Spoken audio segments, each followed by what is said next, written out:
my battery is dying, and if I cannot film this video before it does, I will actually lose it. So initially I was going to film a 2024 most anticipated releases video, and I got halfway through it, hence how my battery is dying, and then realised it wasn't really a most anticipated video, because as I've said before, I used to get very overwhelmed at trying to keep up with all the new releases.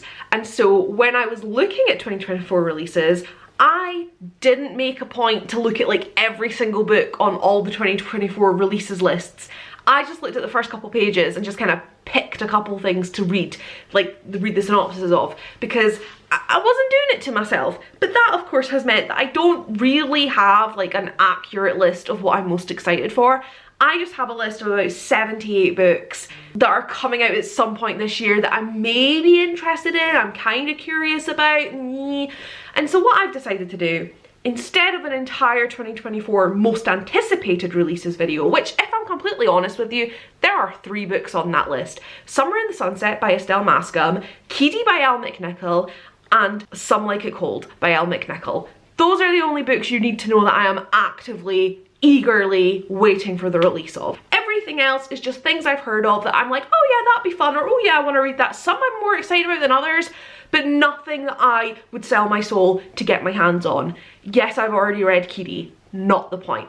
I have a list of 15 books that are either already out or coming out in January, because it's the middle of the month. Of course some of them are already out. And we're just going to talk through them, and it'll just give you a rough idea of the kind of things that I'm looking to maybe read this year. First up is The Unbeatable Lily Hong by Diana Ma.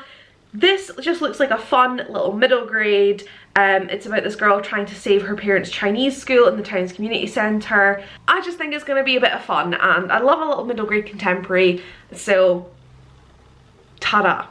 That came out on January 2nd. Also out on January 2nd was Light and Air by Mindy Nichols Wendell. I was drawn in by the cover of this. It is a historical middle grade, and the thing about this book that intrigues me is it is set in a tuberculosis hospital. One of the settings that I love in books is like a contained setting. So things like boarding schools, summer camps, boats, trains, places that you can't, like, obviously some of them you could, well, all of them you could leave, just some more safely than others, but just that feeling that like you're there, you're not just going to be going here, there and everywhere, you're not just at home, like, you know, you're in prison, you're in a hospital, like you're contained. I really enjoy a setting like that. And I think what got me into that setting particularly was the TV show Snowpiercer, which I haven't caught up with, but they're on a train, they are contained in this train, and I'm here for it. So obviously this girl and her mum have tuberculosis, which, side note, if you don't hear the word tuberculosis and think of John Green, I envy you, because that man talking about tuberculosis lives in my head rent fucking free. Anyway, Hallie and her mum get tuberculosis and they have to go off to this hospital, and from what I gather, I think their home life with their dad wasn't very good, and so when they go here, Hallie actually starts to find joy and friendship and all of this stuff, and I just think it'll be really heartwarming. So excited to grab that one. I don't even know if these are like UK release dates or American release dates or whatever, but it's in the world somewhere. Another January 2nd release, which the more I look at this one, the more I'm like, girl, why is this on your list? Like, you will see the cover and you'll be like, that is not an Emma book. But it is Sky's End by Mark J. Gregson. I think the reason this ended up on my list is because it is tagged as sci-fi and dystopia. It's primarily tagged as fantasy, but it's also got sci-fi and dystopia, and I just have a little inkling I want to start reading some dystopia. So I think that's why that ended up there. But the gist of this one is there is a 16-year-old boy who is exiled to live as a low with a capital L. Don't know why I'm demonstrating that. And he refuses to become heir to his murderous uncle. And then there's something about training and a final test. And I will either never read this, DNF it, or fucking love it. But it's there, it's on my radar.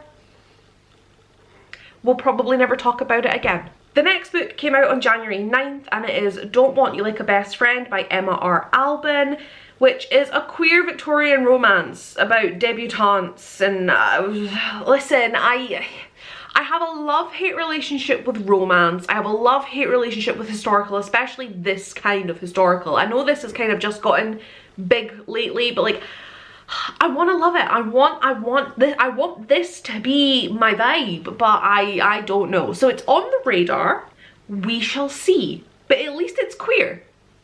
And it's girls. Out yesterday for me, but I don't know when this video is going up. On January 16th, we got Evergreen by Devin Greenlee. And the only reason that I added this, apart from the cover, which I'm quite in love with, is that the first bit of it has The Secret Garden written. And I loved the movie of The Secret Garden as a kid. I've never read it, but it is basically a retelling of The Secret Garden, and it's also tagged queer. You will learn, if you haven't already, I don't fully read synopsises and I don't give synopsises because I just scan. I scan a book's blurb and I just pick out buzzwords and I'm like, vibes match, let's go. So that is what you get from me. I think there's magic in this. So a magical Secret Garden retelling. That is all you're gonna know from me, but I'm excited about that. Also, we are not watching this video at the end of the year because I can guarantee you I'll have ended up reading like one of these books. So, also out on January 16th was If I Promise You Wings by A.K. Small, and I'm obsessed with this cover. It is set in Paris. That's all I got. That's all I got, but I am drawn in. Paris fashion scene, lyrical novel, Hold Still, which I've not heard of, meets You've Reached Sam, which I do own but haven't read. I don't know, I am just, oh, she works with staff to construct wings for the dancers in Moulin Rouge. Okay, cool. Anyway, there's grief, there's romance, there's Paris. All I ever want, apparently. I just said that, I don't know if it's true. Due out tomorrow for me, January 18th, is Voyage of the Damned by Frances White. This one I'm not sure on. Honestly, not sure. I probably saw the tag for queer and went, sure, let's go for it. But yeah. Someone's murdered. Oh, queer and mystery. So I don't know. I don't really know what all this is. I don't know what this book's about. I'm not going to find out. But it's on my radar. Why does anybody watch my channel? Why? On January 18th, yes, the same day as Voyage of the Damned. Not that it matters. But another book, this one I am keen for. The Trials of Marjorie Crowe. I don't know why I turn as if the book is physically going to appear beside me. The Trials of Marjorie Crowe by C.S. Robertson. Again, obsessed with this cover. But this is about this woman called Marjorie Crowe whose like neighbours would put her somewhere between the age of 55 and 70. And I'm mentioning that specifically because one of my, alongside contained settings, one of my like things I love in books, I don't know if it's a trope as such, is more specifically octogenarians, but generally older people, specifically older women, solving crime. Cozy mysteries with older people, pensioners, is my fucking shit at the minute. Love it. Marjorie Crowe might only be 55, which is not that old. It does not fall into the category of pensioner. And I also don't know if it's necessarily her solving crime, but it piqued my interest when I saw that part about her being 70. And basically, from what I've gathered from my little skim read, is she lives in a cottage at the edge of the woods, or the village, not the woods, that's me making shit up. She lives in a cottage on the edge of the village, the local kids call it the Hansel and Gretel house and make fun of her. She walks, she does a daily stroll twice a day, same time, same pace, so you know, locals set their watch by her. But then one day, she is 7 minutes late walking into the pub, I think it is. Yeah, she goes to the pub. Oh my god, I can't talk. She goes to the pub at the same time every day, but one day she's 7 minutes late, and that same day an 11-year-old kid disappears. And then I'm assuming Marjorie knows some shit, and I want to know what she knows. So this I'm very keen for. On January 23rd, we have Maybe It's a Sign by E.L. Shen, which is another middle grade, and it says it's about loss and luck and deep dish chocolate chip cookies. Cool. So yeah, this is just a little middle grade contemporary, and this girl's dad has died a year ago and she is obsessed now with the Chinese superstitions that were spoon fed to her since birth. I don't know what's gonna happen, but it looks really cute. I love this cover and I'm here for it. I don't know what I'm doing. I'm conducting now, okay? Also on January 3rd, we have Emma and the Love Spell by Meredith Ireland. Honestly, just something about this cover, I just love it. It reminds me of when I was a kid. It feels very nostalgic. It also helps that the main character is called Emma, obviously. And there's a cat. So I'm here for it. So it's about 12-year-old Korean-American adoptee Emma who has a problem. Two problems. One, she has a crush on her best friend Evangeline. Two, Evangeline now has to move out of town because her parents are getting a divorce. So, you know, she's got this little crush and now her love is leaving. And third, Emma is a secret witch who can't really control her powers. So we've got queer, we've got magic, witchiness. Here for it, thank you. Also on the 23rd of January is My Fair Brady by Brian D. Kennedy, and this made it onto my list purely because the theatre kid in me, I went to drama school if you didn't know. I don't believe it, but it's true.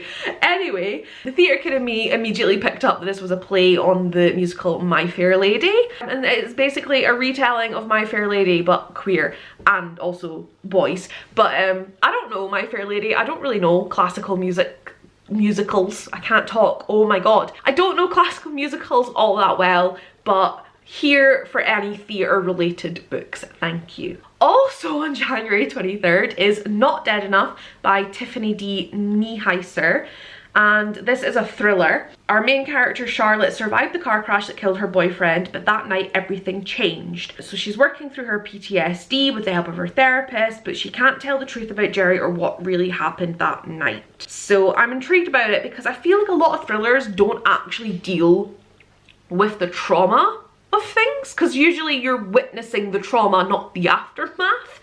So I'm very intrigued about the premise of this. Is there ghosts?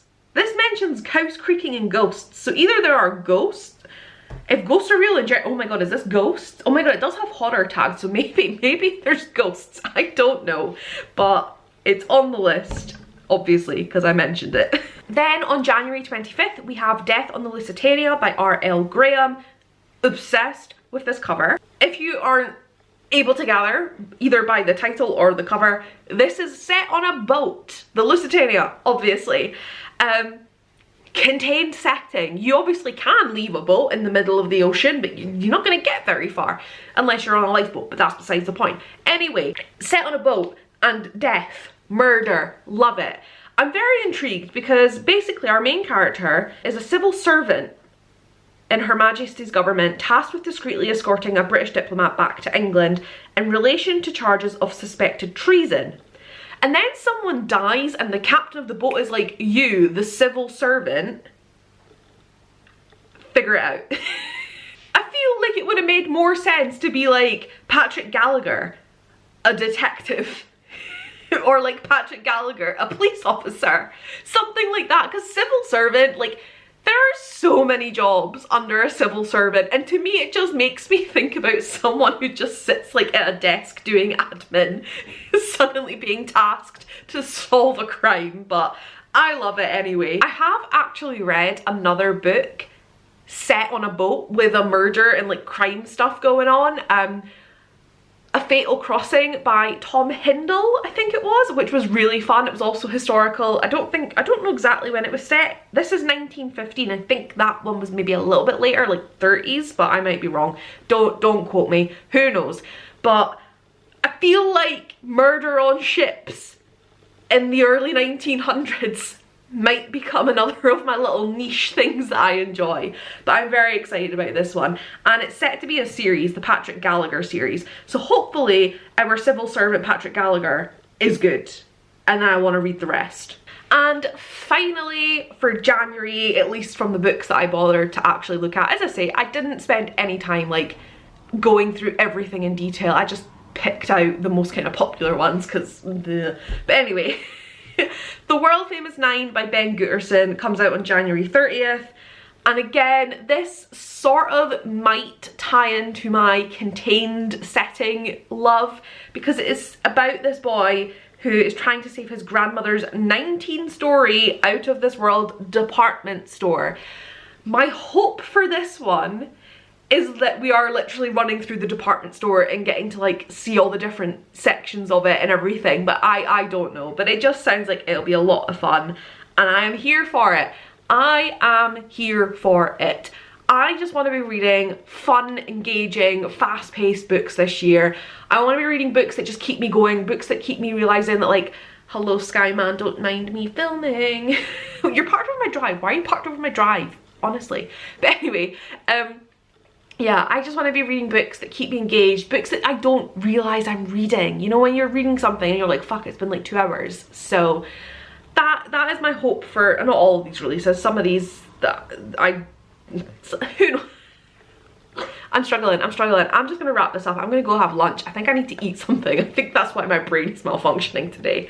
But yes, there you go. There are just, well, they're not some of the books that are on my radar. They are all of the books that are currently on my radar for January. I'm sure some will pop up later in the year that I missed and I will figure that out. I don't know. I'm just waffling. I'm just see you later.